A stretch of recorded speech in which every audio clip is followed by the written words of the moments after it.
Тепачка турканици навреди вербални расправи и како интервенција на полицијата.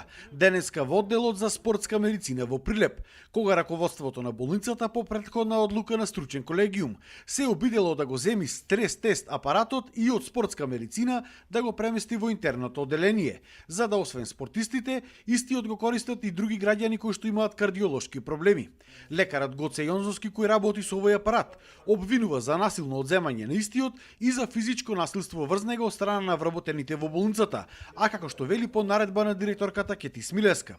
Јонзовски вели дека срамота било овој апарат да се земни од тука, бидејќи со тоа ќе се уништила службата. Наместо ова, предлага да се поправил стариот стрес тест апарат во болницата кој што бил расипан скоро 10 години или да се купил нов кој што чинил околу 15.000 евра. Бев натепан во амбуланта во работно време на работно место од двајца неđени слуги пајташи. Значи по неđен налог ти ме влега во амбуланта насила, ми свитка раката, ме фатија заврт, ме дури од вратата. Сето тоа е документирано со документација, пријавено полиција, полицијата интервенираше еднаш бев таму, сега потичендира по втор пат. Значи ова лудило поќе не се издржува. Се спротивставувам и нема дам да се земи насила. Дека се купа обратно, нека ме купи дорогата. Ако проблем е за здравството во Прилеп 10.000 евра, тоа дали 15.000 евра. Тоаш бај да се закучи врата со име дома. Тоа ли е проблем? 10.000 евра проблем е. За вака огромен правен субјект, за големо здравство. Па нека се купи. Ако му треба стварно. Не, никој од нив не повора да се купи нов апарат. Туку вика нови да му се земи.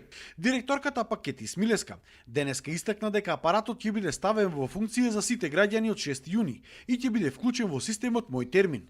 Демантира дека со ова ќе се уништила службата за спортска медицина, затоа што овој апарат, иако ќе бидел во интерното одделение, од 5 работни денови, 4 ќе се користел за спортистите, а само еден ден за сите останати граѓани со срцеви проблеми. Имотот на болницата е имот на граѓаните. И ние со тој имот треба правилно да располагаме. И од тоа се водевме кога ја носевме таа одлука дека треба да го преместиме апаратот за да може да го користат и други пациенти. И не може некој да се доведува во ситуација да кажува дека му се одзема нешто што е негово. Ништо овде не е мое, не е на некого, туку е од сите во нашата држава. Овде има апарат кој што буквално не е во употреба. На неколку наврати овој проблем е разгледуван на стручниот колегиум и разгледувана е можноста да се стави повторно во употреба тој апарат, меѓутоа неговата употребна вредност е помината.